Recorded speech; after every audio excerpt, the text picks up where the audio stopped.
कोई मेरे से प्यार नहीं करता। अकेला हो चुका हूँ इस भीड़ में, थक चुका हूँ इस रोज रोज के परेशानी में, झगड़ा में, तानेबाजी सुन सुन करके। मैं और नहीं जीना चाहता। आज मैं अपने जीवन को खत्म कर दूंगा।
ये लो पानी पियो।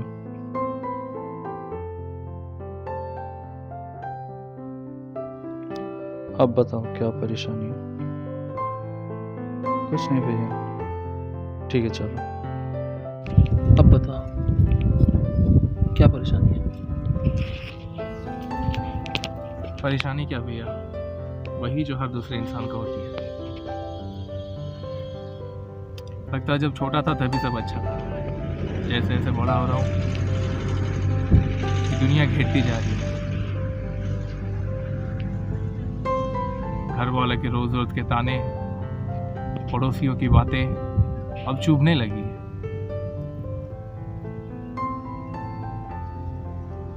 दोस्त अब मुट्ठी भर के बचे हैं, वो भी अब मेरे दोस्त नहीं कहलाते। अब तो मुझे ऐसा लगने लगा है कि मेरी जिंदगी का कोई मकसद ही नहीं है, मेरा कोई भविष्य ही नहीं है, मेरे लिए कोई आशा नहीं है। थक गया हूं मैं छुपते छुपाते, दौड़ते भागते। अब सच में मैं अंदर से टूट चुका हूं, मैं जीना ही नहीं चाहता। जी के भी क्या करोगे जिंदगी में जिसमें कोई है ही नहीं, जहां मैं बिल्कुल अकेला हूं, ना कोई समझने वाला है, ना कोई दुख बांटने वाला। बस अब मैं इस जिंदगी को खत्म कर देना चाहता हूं। ठीक है, तुम कल सुबह मुझसे मिलो, एक जगह मैं लेके जाऊंगा तुम्हें।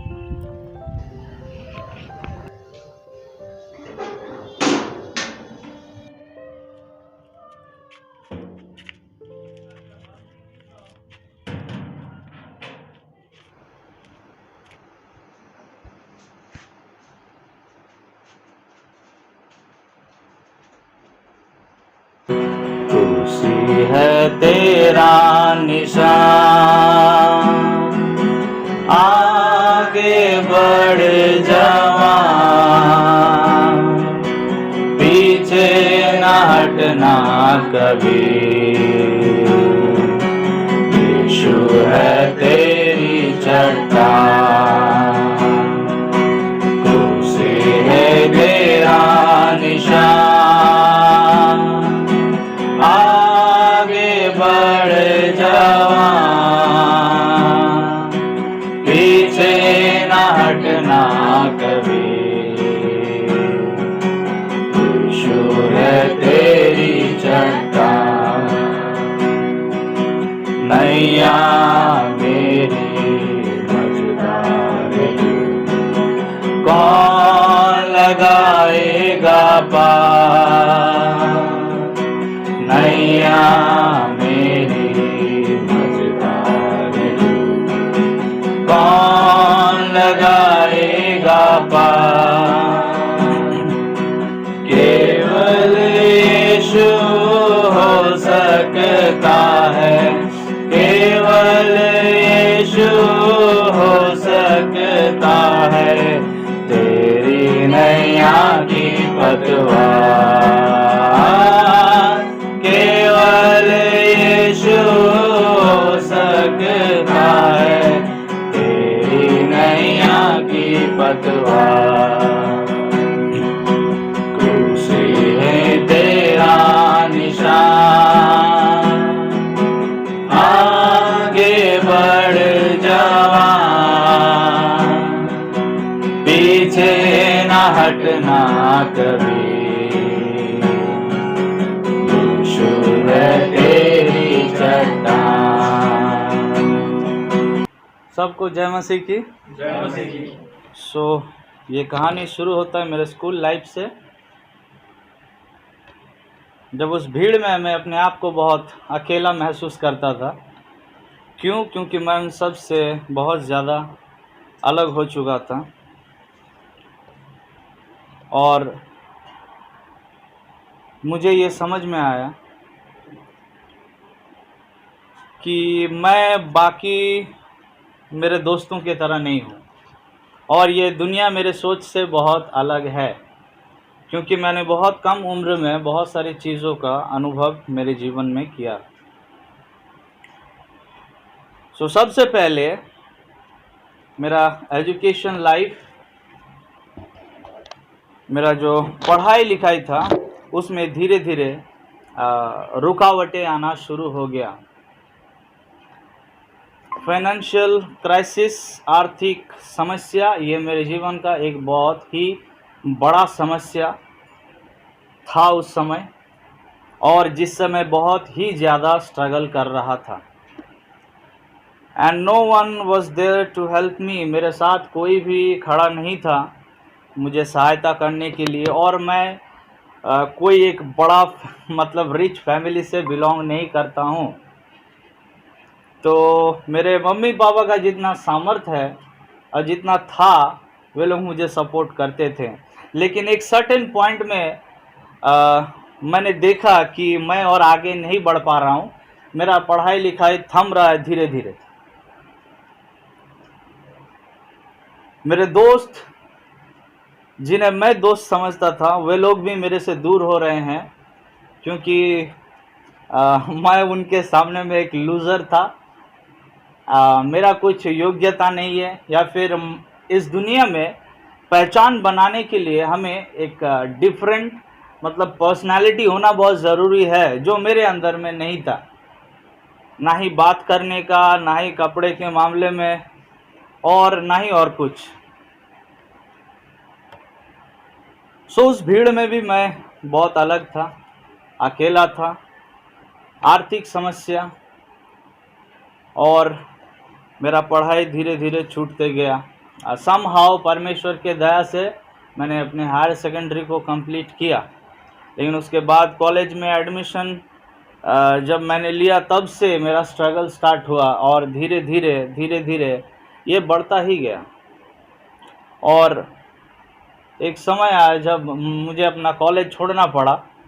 मैंने कंप्लीट नहीं कर पाया क्योंकि आर्थिक समस्या एक बहुत ही बड़ा समस्या मेरे जीवन में आ गया था।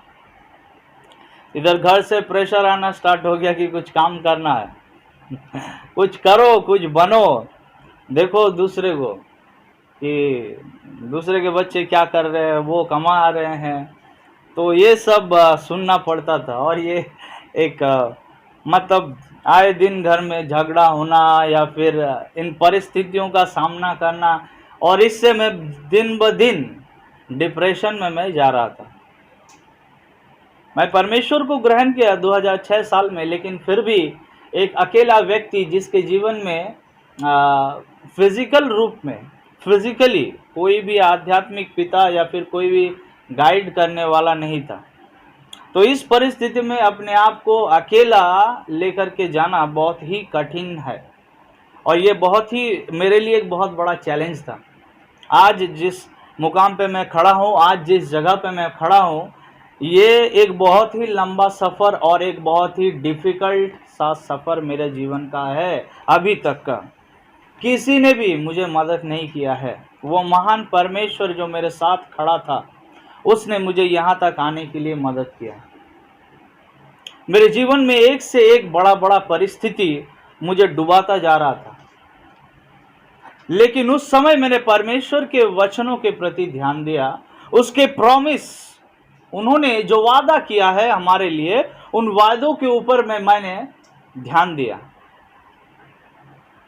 और सबसे पहला वचन, जो वचन मुझे आराम देता है आज भी, और वो है मत्ती रचित सुसमाचार उसका 11 अध्याय 28 पद, मैथ्यू चैप्टर 11 वर्स 28। यहाँ पे लिखा हुआ है, बोझ से दबे हुए लोगों मेरे पास आओ, मैं तुम्हें विश्राम दूंगा। जब आप समस्या से गुजर रहे हैं, जब आप थकावट से गुजर रहे हैं, जब आप जिंदगी में बहुत ज़्यादा डिसअपॉइंट हो चुके हैं और आप में आगे बढ़ने का पावर या फिर क्षमता नहीं है, आपने डिसाइड कर लिया कि मैं क्विट करूंगा क्योंकि मैं थक चुका हूं और मेरे से नहीं होगा, इस समय प्रभु यीशु मसीह कहता है कि हे बोझ से दबे हुए लोगों मेरे पास आओ। मैं आपसे कहता हूं कि जिंदगी में ऐसे परिस्थिति आपके जीवन में आने वाले हैं या फिर आएंगे जब आप अपने आप को पूरी तरह से अकेला महसूस करेंगे और आप भी महसूस करेंगे कि आप बोझ से दबे हुए हैं, जहां पे आपको मदद करने वाला, छुड़ाने वाला, उठाने वाला कोई भी आपके पास नहीं होगा। लेकिन वो एकमात्र मेरा परमेश्वर है जो कहता है कि हे बोझ से दबे हुए लोगों मेरे पास आओ, क्योंकि मैं तुम्हें कोई शरबत नहीं पिलाऊंगा, मैं तुम्हें ठंडा नहीं पिलाऊंगा, मैं तुम्हें कोई एनर्जी ड्रिंक नहीं दूंगा, लेकिन जब तुम मेरे पास आओगे तो मैं तुम्हें विश्राम दूंगा, जिससे तुम्हें इटर्नल पीस मिलेगा, जिससे तुम्हें शांति मिलेगा। जिस बोझ से तुम दबे हुए हो, मैं तुम्हें क्या करूंगा, उस बोझ से निकालूंगा। और ये वचन मुझे बहुत ज्यादा टच किया। और आज भी मैं जब भी किसी परेशानी में होता हूं, जब भी किसी समस्या में होता हूं, कभी भी मेरे जीवन में कुछ समस्या आता है तो मैं इस वचन के तरफ ध्यान लगाता हूं, परमेश्वर के इस वादे के ऊपर मैं ध्यान लगाता हूं। और उसका वचन कहता है कि हे बोझ से दबे हुए राहुल मेरे पास आओ, मैं तुझे विश्राम दूंगा। जब मैं हार रहा था, जब मुझे जीतने का उम्मीद नहीं दिखाई दे रहा था, ऐसे परिस्थिति में भी मैंने परमेश्वर के उन वादों को देखना या फिर उन वादों को अपने जीवन में बार बार मैंने अपने आप को याद करवाया। और परमेश्वर के उन वादों ने मुझे हर समय मदद किया है कि मैं उन परिस्थितियों में खड़ा रहूं। दूसरा उसका वादा जो मेरे लाइफ के लिए है, वो लिखा है Isaiah chapter 49 verse 15। Isaiah chapter 49 verse 15।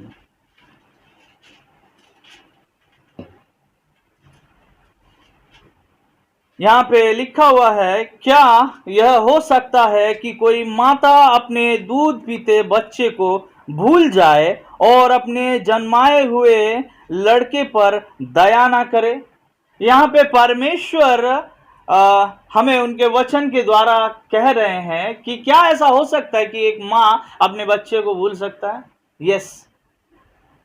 अगर हम ये प्रश्न अगर करें आज अपने मम्मी पापा से, तो शायद वो कहेंगे कि नहीं। लेकिन ऐसा परिस्थिति हमारे जीवन में बहुत बार आता है जब आपको आपके मम्मी पापा भी छोड़ देंगे, वे आपके साथ नहीं खड़ा रह सकते हर समय। इसीलिए वचन ऐसा सवाल करता है कि क्या यह हो सकता है कि कोई माता अपने दूध पीते बच्चे को भूल जाए और अपने जन्माए हुए लड़के पर दया ना करे? हाँ, वो भूल सकती है। परमेश्वर का वचन कहता है कि हाँ, वो भूल सकती है। परंतु मैं तुझे नहीं भूल सकता। देख, मैंने तेरा चित्र अपनी हथेली पर खोद कर बनाया है। परमेश्वर कहते हैं कि लोग तुझे भूल सकते हैं, लोगों के जीवन में तूने जो उपकार किया है वो भूल सकते हैं, लोग तेरे नाम को मिटाने का कोशिश भी कर सकते हैं, लोग तुझे किसी भी परिस्थिति में याद नहीं भी रख सकते हैं। इसका अर्थ यह है कि तू उनके सामने में वैल्यूएबल नहीं है, तेरा वैल्यू नहीं है। लेकिन मैं तुझसे कहता हूं कि अगर तेरा माता पिता, तेरा भाई बहन, तेरे पड़ोसी और तेरे बहुत प्रियजन भी, तेरे अच्छे एक दोस्त, तेरा गर्लफ्रेंड या फिर बॉयफ्रेंड तुझे छोड़ दे, लेकिन फिर भी मैं तुझे नहीं छोड़ूंगा और मैं तुझे नहीं त्यागूंगा। और देख, मैं तुझे क्यों नहीं भूलूंगा, क्योंकि मैं सर्वशक्तिमान परमेश्वर, जिसने तेरे छवि को, तेरे चित्र को अपने हाथ में खोद करके बनाया है। हम लोग अक्सर देखते हैं कि एक लवर्स, है ना, जो कपल्स होते हैं, लड़का लड़की, वो लोग क्या करते हैं, अपने हाथ को काटते हैं और वो काट करके क्या लिखते हैं, A+B ऐसा लिखते हैं। क्यों? क्योंकि वो अपने आप को याद करवाते हैं ऐसा लिख करके। और मैं ये सब प्रमोट नहीं करता, प्लीज, मैं जैसा आपको समझाने के लिए कह रहा हूं, ऐसा ना करें कृपया, मैं ये सब करना नहीं सिखा रहा हूं, लेकिन मैं आपको समझा रहा हूं कि परमेश्वर अपने वचन में कहते हैं कि मैं क्या करता हूं, तेरे चित्र को मेरे हाथों में खोद करके बनाया है, ताकि जब भी मैं इधर उधर पलटूं मेरे हाथों को, जब भी मैं अपने हाथों को मूव करूं, तेरा चित्र ही मुझे सिर्फ हाथों में दिखे और मैं तुझे ना भूलूं कि मेरा बच्चा पृथ्वी में है और उसका ख्याल मुझे रखना होगा। यह है मेरे प्रभु का दूसरा प्रॉमिस, दूसरा वादा। तीसरा प्रॉमिस, प्रोवर्ब्स, नीति वचन, उसका 23 अध्याय 18 पद। नीति वचन, उसका 23 अध्याय 18 पद। Proverbs chapter 23 verse 18। यहां पे ऐसा लिखा हुआ है, Surely there is a future for you. निश्चय तेरे लिए एक भविष्य है। And your hope will not be cut off. और तेरी आशा ना टूटेगी। परमेश्वर का वचन कहता है कि तेरे लिए एक फ्यूचर है। हां, लोग आपसे ये कह सकते हैं कि तुझसे कुछ नहीं होगा, तू कुछ नहीं कर सकता, तू जिंदगी में आगे नहीं बढ़ सकता, तू नौकरी नहीं कर सकता, तू आगे नहीं बढ़ सकता, क्योंकि तेरे अंदर में बहुत सारे खामियां हैं। लोग आपको आपके खामियां गिना सकता है, लेकिन और जब आप इन बातों को सुनेंगे तब आपको भी ऐसा लग सकता है कि सच में मेरे लिए क्या कोई फ्यूचर है, क्या मेरे लिए कोई भविष्य है। क्योंकि बहुत बार हम लोग क्या करते हैं, अपने आस पड़ोस के लोगों का बात सुन करके हम भी उन चीजों पे, उन बातों पे, उन स्टेटमेंट पे विश्वास करना शुरू कर देते हैं कि यही शायद मेरा फ्यूचर, यही मेरा भविष्य है। लेकिन परमेश्वर कहता है कि नहीं, surely there is a future for you. निश्चित रूप से तेरे लिए एक आशा है, तेरे लिए एक भविष्य है, जो परमेश्वर खुद कहते हैं। सो मनुष्य के स्टेटमेंट्स के ऊपर विश्वास ना करे, उन मनुष्यों के ऊपर में विश्वास ना करे जिनके मुंह से सिर्फ और सिर्फ नेगेटिव बातें निकलता है। परमेश्वर का वचन कहता है कि surely there is a future, there is a hope for you. तेरे लिए एक आशा है, तेरे लिए एक भविष्य है और तेरी आशा ना टूटेंगी। मनुष्य आपके आशा तोड़ सकते हैं और बहुत बार ऐसा होता भी है। हम बहुत सारे लोगों को बहुत सारे वादा करते हैं, प्रोमिसेस करते हैं कि हम तुम्हें कभी नहीं छोड़ेंगे, जान हो तुम मेरे, लेकिन ऐसा नहीं होता है। हम बहुत बार क्या करते हैं, हम अपने प्रॉमिस को तोड़ देते हैं। अरे हम इतना बजे ठीक पहुंच जाएंगे, लेकिन क्या होता है कि हम नहीं पहुंचते। अरे आप चिंता ना करें, मैं आपके साथ खड़ा हूं, आप आगे चलिए, मैं आपको सहायता करूंगा, लेकिन आप देखेंगे कि आप अपने आप को अकेला पाते हैं। लेकिन परमेश्वर का वचन कहता है कि तेरी आशा ना टूटेगी। यह है मेरे परमेश्वर का तीसरा वादा आपके लिए, आपके जीवन के लिए। और चौथा और लास्ट प्रॉमिस मेरे प्रभु का, यिर्मयाह 29 का 11। यिर्मयाह 29 अध्याय 11 पद। यिर्मयाह चैप्टर 29 वर्स 11। यहां पे ऐसा लिखा है, क्योंकि यहोवा की यह वाणी है, यहोवा उस महान परमेश्वर का यह वाणी है, ये राहुल का वाणी नहीं है, या फिर ये किसी मनुष्य का शब्द नहीं है, या फिर ये किसी मनुष्य का प्रॉमिस नहीं है, लेकिन ये उस महान परमेश्वर का ये वाणी है कि जो कल्पनाएं मैंने तुम्हारे विषय में करता हूं उन्हें मैं जानता हूं। अरे वचन कहता है परमेश्वर का कि परमेश्वर हमारे लिए कल्पना करते हैं। और वो कल्पनाएं कैसे हैं? अगर हम मनुष्य की कल्पनाओं को देखें तो हम टूट जाएंगे, क्योंकि मनुष्य हमारे लिए सिर्फ बुरी कल्पनाएं करते हैं, मनुष्य हमारे लिए सिर्फ धोखाधड़ी का कल्पनाएं करते हैं। लेकिन परमेश्वर का कल्पना कैसा है, आइए देखते हैं। क्योंकि उसका वचन कहता है कि मैं तुम्हारे लिए, तुम्हारे विषय में जो कल्पना करता हूं मैं उन्हें जानता हूं, वे हानि की नहीं। और परमेश्वर जो कल्पना हमारे लिए करते हैं उससे हमें हानि नहीं होता है, तो क्या होता है? उससे वरन कुशल ही के हैं। उस कल्पनाओं से हमें बेनिफिट मिलता है। परमेश्वर जो योजना हमारे लिए करते हैं उस योजनाओं से हमें क्या मिलता है? बेनिफिट मिलता है, उससे हमें लाभ होता है। और अंत में तुम्हारी आशा पूरी करूंगा। परमेश्वर कहता है कि अंत में मैं तेरे सारे आशाओं को पूरी कर दूंगा। तूने जो भी ठाना है, तूने जो भी कल्पनाएं किया है, एक बार तू मेरे पास आकर के देख और मेरे कल्पनाओं को तू एक बार अपने जीवन में लागू कर। तूने जो कल्पनाएं किया है उन्हें छोड़ और मेरे पास आ, और मैंने जो कल्पनाएं तेरे लिए किया है, जो प्लान्स मेरे पास तेरे फ्यूचर के लिए है, एक बार तू उसे अपने जीवन में अप्लाई करके तो देख, और मैं कहता हूं कि तेरे सारे आशाएं पूरी हो जाएंगी।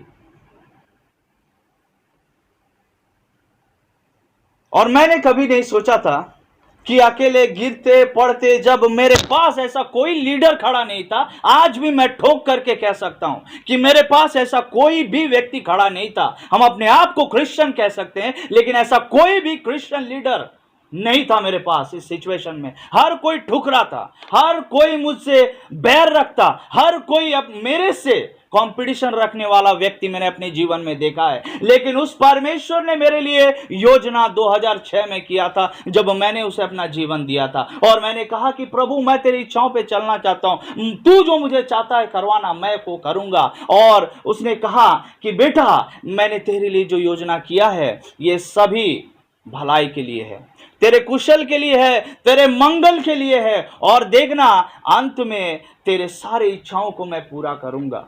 मैं ऐसा नहीं कह सकता कि मेरे जीवन में हर एक इच्छाओं को परमेश्वर ने पूरा किया है, लेकिन हाँ मैं ऐसा जरूर कह सकता हूं कि परमेश्वर ने मेरे जीवन में 70% मेरे आशाओं को पूरा किया है। अभी भी 30% बाकी है।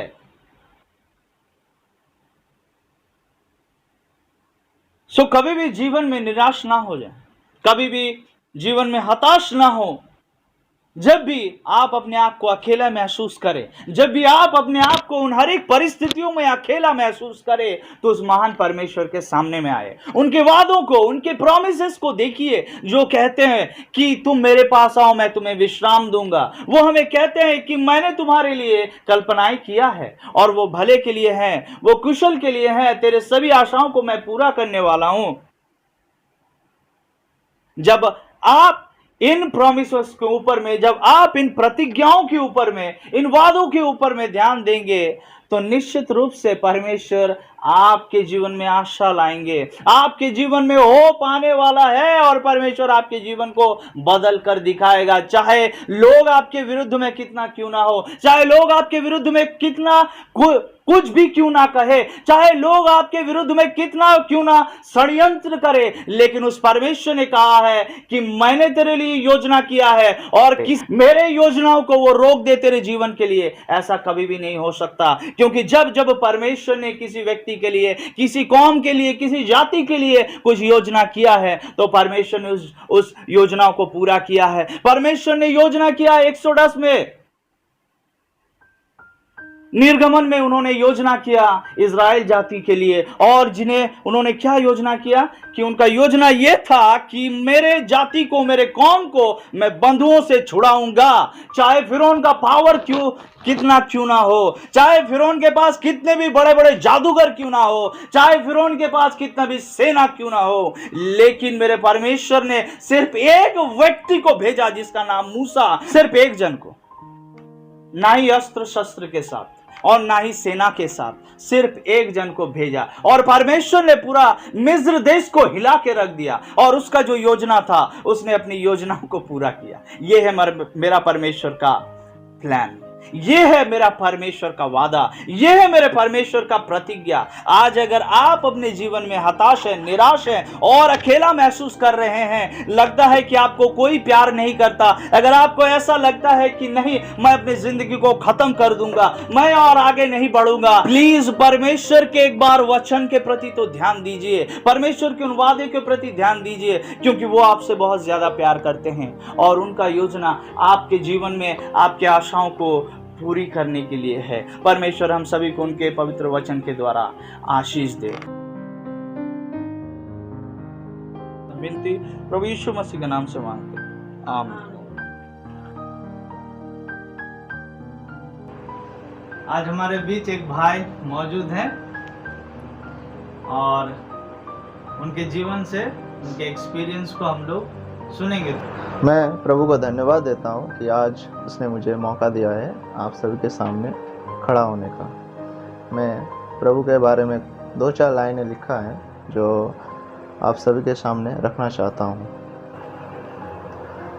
चल रहा था गहरी खाइयों में, बढ़ रहा था मौत के राहों पे, हाथ पकड़ के मेरी राहें तूने मोड़ दिया, मेरे खातिर तूने मौत को भी जीत लिया।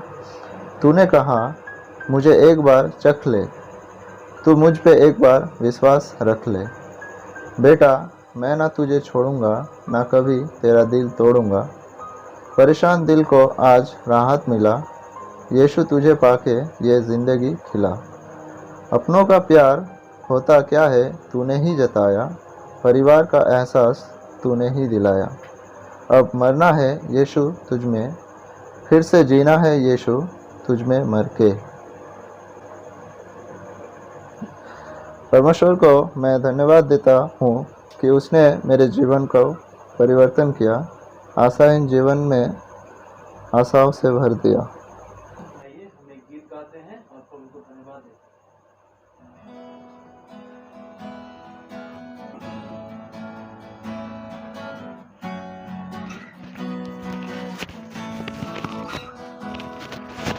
यीशु तेरे करीब आने से जिंदगी मेरी बदल गई। यीशु तेरे छूने से जिंदगी मेरी संवर गई। तूने मुझे है बचाया, तूने मुझे है सहलाया, तूने मुझे है बचाया, तूने मुझे है सहलाया। मैं धन्यवाद करता रहूँगा, यीशु धन्यवाद करता रहूँगा।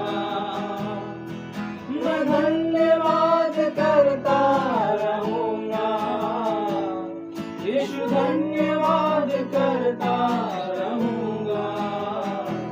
धन्यवाद धन्यवाद धन्यवाद धन्यवाद।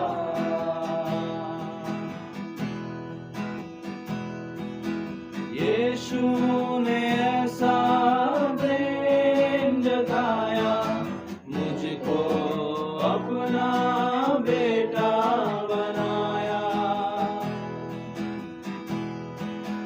यीशु ने